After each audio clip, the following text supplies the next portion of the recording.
Now what we've got here is the American blind stitch sewing machine. It's quite a very smooth looking vehicle. You possibly can't see down in here, but you've got Dearborn blind stitch machine made for the Singer company. So how do these little babies work? So we'll have a look in here. We've got the thread which has come down through the tensioner here, through there, down into the back and onto the needle. I don't know if you can see the needle, but you've got that curved needle.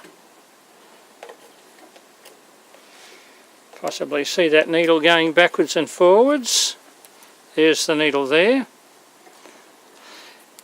And the thread comes down through the back and from underneath to the top, or from the bottom up through. I don't know if you can actually see the thread in there.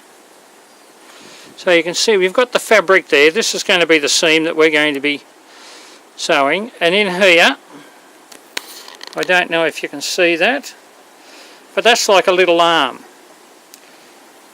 So what happens is the needle comes through into the back of the loop that it's picked up. The needle then puts it through the fabric and then the actual top of the seam, and see that little arm then comes down. I don't know if you can see, it's picked up just on top of the needle in the front of the stitch. You can see there's the thread across the back there, and then as that comes over, the needle actually goes in behind that. So it's a little bit like a stocking stitch. And there you've got yourself the loop on one side. So basically it's a chain stitch with a bit of a difference.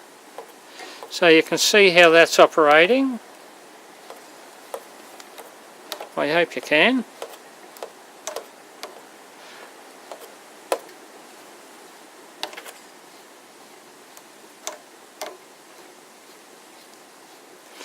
Now what we'll do is we'll go and have a look at the fabric and see what it actually came up like.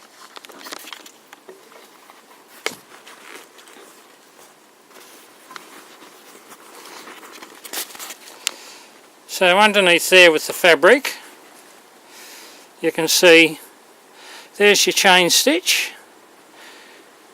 This is the inside of the leg, or the seam. Then you have a look on the other side, and it's just a tiny little tack. See, I've used a light blue on that, but that's a very, very faint. So that's actually a very, very neat looking stitch. So having just picked this one up, I decided today